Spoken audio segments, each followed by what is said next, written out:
సరే ఇప్పుడు చూస్తుంటే కేజ్రీవాల్ గారు కవితపై సీరియస్గా ఉన్నారంటే నా పేరు ఎందుకు చెప్పావని చెప్పి తనపై అరుస్తున్నట్టు మనకి వార్తలు వస్తున్నాయి. ఇందులో వాస్తవం ఉందంటారు? కవిత అరెస్ట్ అయినటువంటి వారం రోజుల్లోపే కేజ్రీవాల్ అరెస్ట్ అయ్యారు. కవిత ఇచ్చిన వాంగ్మూలం మేరకే కేజ్రీవాల్ని అరెస్ట్ చేశారు అనేది ఇప్పుడు చర్చ వెళ్తున్న దీంట్లో మరి ఇవాళ కవితని కేజ్రీవాల్ని పక్కపక్కన కూర్చోబెట్టి మరి ఇంట్రాగేషన్ ఈడీ విచారణ చేస్తున్న దీంట్లో మరి పక్కపక్కన కూర్చున్నప్పుడు మరి ఏంటి చేసావు ఏంటి అని లెఫ్ట్ అండ్ రైట్ ఇచ్చుకున్న దీంట్లో నడుస్తుందనా, నా పేరెందుకు చెప్పావని అడుగుతాడనా? అసలు కవిత అరెస్ట్ కావడానికి కవిత పేరు ఎవరు చెప్పారు? అరుణ్ పిళ్ళే చెప్పాడనో లేకపోతే అభిషేక్ బోయిన్పల్లి చెప్పాడనో మనం విన్నాం. వాళ్ళు చెప్పిన దాన్ని బట్టి కవితను అరెస్ట్ చేశారు, కవితను చెప్పిన దాన్ని బట్టి కేజ్రీవాల్ అరెస్ట్ చేశారు. మొత్తానికి ఆల్ అవుట్.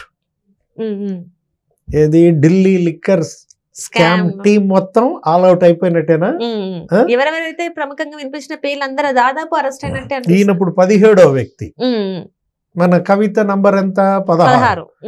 17 మంది వ్యక్తుల్ని అరెస్ట్ చేశారు. ఇప్పుడు కేజ్రీవాల్ తో కూడా కలిపి 3 రాష్ట్రాలు, 3 అధికార పార్టీలు, 3 ముఖ్యమంత్రుల ఇన్వాల్వ్మెంట్ మనకు కనపడుతుంది. ఎట్లా? ఢిల్లీ, తెలంగాణ, ఆంధ్రప్రదేశ్, మన 3 పార్టీలు కూడా ఎట్లా? ఆప్ కావచ్చు, బీఆర్ఎస్, అక్కడ వైసీపీ. ఇప్పుడు వైసీపీ ఎంపీలు ఉన్నారు కదా, ఇప్పుడు మాగుంట ఫ్యామిలీ కావచ్చు, లేకపోతే విజయసాయి రెడ్డి అల్లుడు వాళ్ళు అంతా. ఇప్పుడు ఇదేంటంటే ఇక్కడ తెలంగాణలో బీఆర్ఎస్ మరి అసలు సాక్షాత్తు మాజీ ముఖ్యమంత్రి కూతురు కవిత, అక్కడ అసలు ఢిల్లీ డిప్యూటీ సీఎం సిసోడియా ఇప్పటికే 5-6 నెలల నుంచి జైల్లో ఉన్నారు. నిన్న లేటెస్ట్ గా కేజ్రీవాల్ ని అరెస్ట్ చేశారు. అవినీతి వ్యతిరేక ఉద్యమకారుడు ఆయన.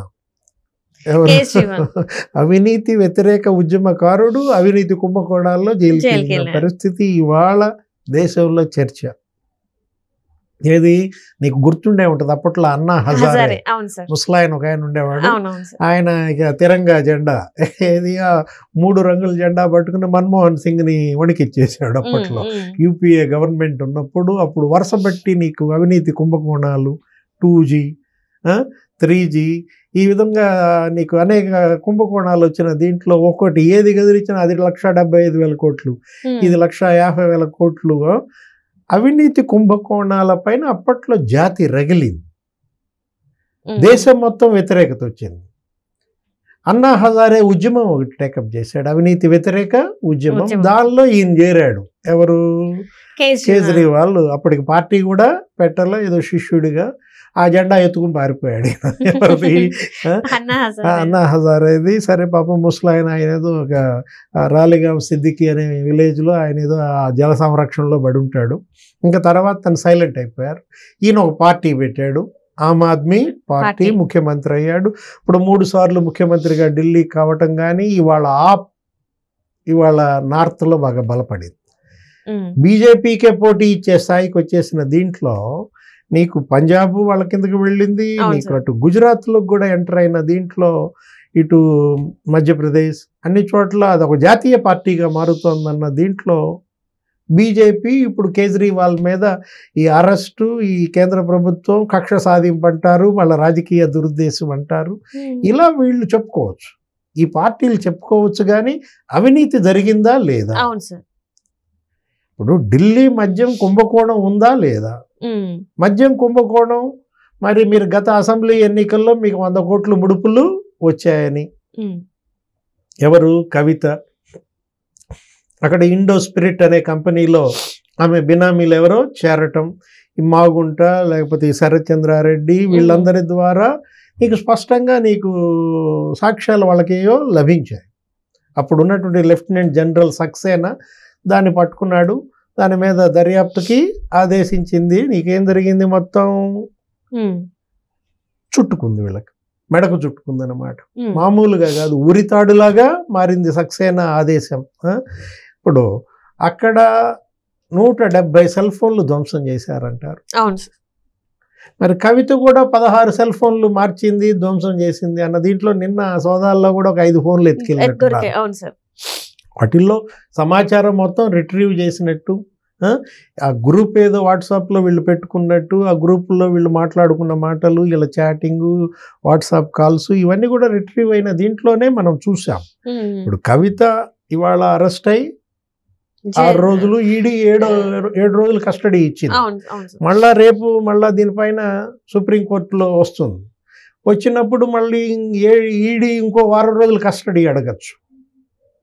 మరో 1 వారం రోజులు కస్టడీ అడిగితే కోర్టు దానికి యాక్సెప్ట్ చేస్తుందా లేదో చూడాలి. సుప్రీంకోర్టులో ఆల్రెడీ ఇవాళ బెయిల్ కేసుని తిరస్కరించారు. సుప్రీంకోర్టు ఏమంది, మీరు మామూలుగా రావాలి, ట్రయల్ కోర్టులో వేసుకోండి అని చెప్పింది బెయిల్. ఇప్పుడు మళ్ళా కవిత బెయిల్ కోసం ట్రయల్ కోర్టులో వీళ్ళు వేయాలి. ఇప్పుడు ఇవాళ కవిత అరెస్టు విషయంలో తెలంగాణ సమాజం ఏంటి, ఎందుకింత ఉదాసీనంగా బీఆర్ఎస్ వ్యవహరిస్తోంది, బీఆర్ఎస్ లీగల్ టీమ్ ఏం చేస్తోంది? అసలు కన్న తండ్రి బయటకు వచ్చి ఇంతవరకు మాట్లాడలేదు కదా. కేసీఆర్ ఇవాళ ఎందుకని ఇంతవరకు మాట్లాడలేదు? కేసీఆర్ భార్య మాజీ ముఖ్యమంత్రి సతీమణి శోభ ముసలామి ఇవాళ ఢిల్లీ వెళ్ళింది. కూతురు దగ్గర ఇవాళ కలిసినట్టుగా కూడా నువ్వు చూసావు మీడియాలో. కేటీఆర్ వీళ్ళు వెంట పెట్టుకుని కవితను కలిపారు. 1 గంట ఏమో విరామం ఇస్తున్నారు. ప్రతిరోజు కవితకి 1 గంట సేపు కుటుంబ సభ్యులతో గడిపిన దీంట్లో తల్లిని కలిసింది. ఈ వయసులో మరి ఆ తల్లికి కష్టం, కూతురు నా పరిస్థితిలో చూడటం అన్నమాట. మాజీ ముఖ్యమంత్రి కేసీఆర్ కూడా చాలా ఇబ్బంది పడతా ఉండొచ్చు. ఏది ఆయన ఊహించని ఉత్పాతం కదా. ఇలా కవిత అవినీతి కుంభకోణంలో కూరుకుపోతుందని కానీ ఇలా అరెస్ట్ కాబడటం, ఇలా జైలుకి వెళ్లాల్సిన పరిస్థితి మొన్నటిదాకా ఏంటంటే అది వేరు.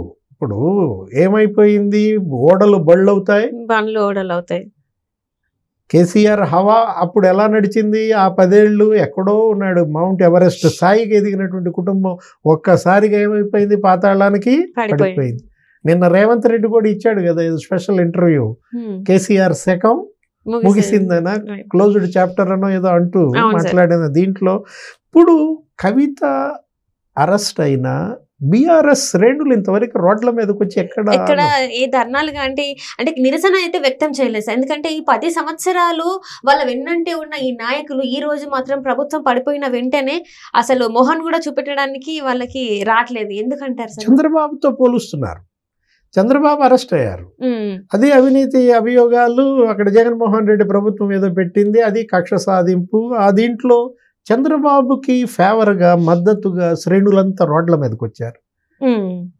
నీకు అక్కడ ఆంధ్రప్రదేశే కాదు, ఇక్కడ తెలంగాణయే కాదు, తెలుగు కూడా ఎక్కడున్నా అందరూ రోడ్ల మీదకున్నారు. కర్ణాటకలో, తమిళనాడులో, 70 దేశాల్లో తెలుగు వాళ్ళంతా రోడ్ల మీదకి వచ్చేసి ఇది అన్యాయం, అంత పెద్ద ఆయన్ని ఆ విధంగా అవినీతి అభియోగాలు, ఆయన ఏదో స్కిల్ డెవలప్మెంట్ ఇస్తే, యువతకు ఏదో నైపుణ్యాభివృద్ధి చేస్తే ఆయన మీద అవినీతి ఆరోపణలు చేసి, కొంతమంది అప్పట్లో తల్లిదండ్రులు కూడా ఏమన్నారు, ఆ డబ్బు ఏదో మా పిల్లలకు కట్టిన ఫీజు మేమే రిటర్న్ ఇస్తాము, పెద్ద ఆయన వదలండి అని అన్నారు. అప్పుడు నువ్వు సోషల్ మీడియా వీటన్నిటిలో కూడా చూసావు. ఏంటి, జనరల్గా ఎవరినన్నా అరెస్ట్ చేస్తే ఆయన చేసిన అవినీతి మీద కథలుగా చెప్తారు.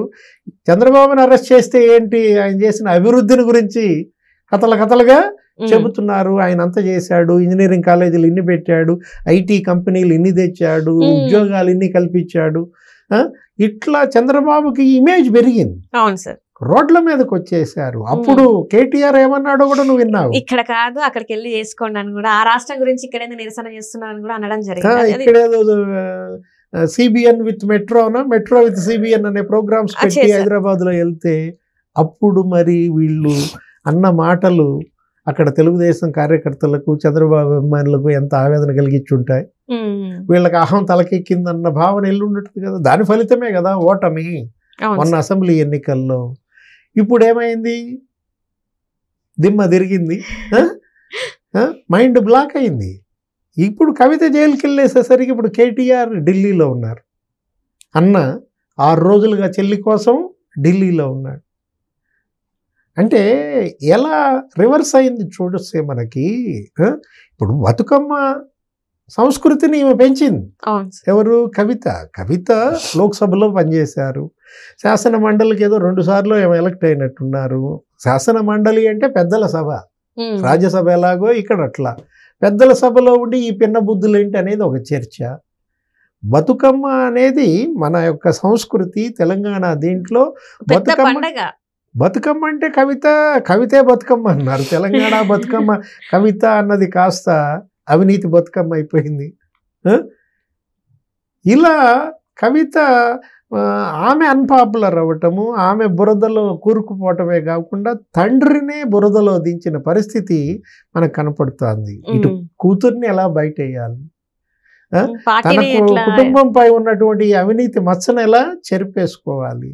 ఒకవైపు ఢిల్లీ మద్యం స్కామ్, మరోవైపు రేవంత్ రెడ్డి జ్యుడిషియల్ ఎంక్వైరీస్ చేశాడు కాళేశ్వరం మీద, మిషన్ భగీరథ, మిషన్ కాకతీయ, ధరణి పోర్టల్ కూడా అది మెయిన్ గా వినిపిస్తుంది సార్. ఎందుకంటే చాలా మంది వాళ్ళు కూడా ధరణి గురించి మాట్లాడుతున్నారు. ఇప్పుడు ధరణిలో జరిగిన అవకతవకలు అన్ని కూడా బయటకు వస్తాయి. ఇప్పుడు రేపో మాపో అని కూడా దాని గురించి కూడా మాట్లాడుతున్నారు. సో ఇవన్నీ తను చూసుకునేసరికి ఇంకా అసలు ఇటు అవినీతి కుంభకోణాలు సరే, ఇట్లో ఇక జుట్టు బీక్కుంటున్న పరిస్థితుల్లో అటు వలసలు పెరిగిపోయాయి. ఎటు కాంగ్రెస్ ఇప్పుడు ఇవాళ జిహెచ్ఎంసి మేయర్ గద్వాల విజయలక్ష్మి కాంగ్రెస్ లో మున్షిని కలిశారంట. కేశవరావు గారు అమ్మాయి. అవును సార్, కేశవరావు ఆయన మాజీ కాంగ్రెస్ అధ్యక్షుడు. కేశవరావే వెళ్ళిపోతే, కేశవరావు కూతురే వెళ్ళిపోతే ఇంకెవరుంటారు?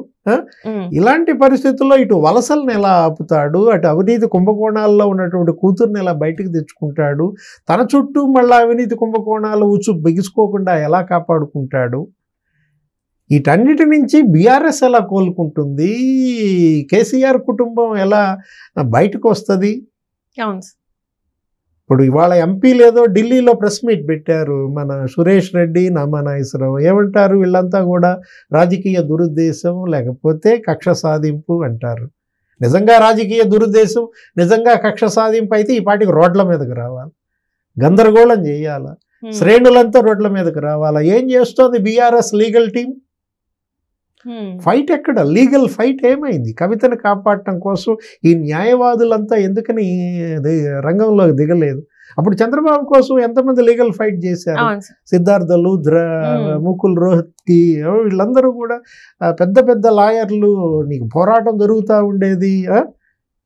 ఒకవైపేమో కవిత 7 రోజులు 6 రోజులుగా కస్టడీలో ఉంది. ఆమె తల్లే ఇవాళ ఆమెను పలకరీయటానికి ఢిల్లీ వెళ్ళింది. ఇలాంటి పరిస్థితుల్లో మరి కవిత కడిగిన ముత్యంలా బయటకు వస్తుందా? చూడాలి sir. Right, thank you so much sir. నమస్తే.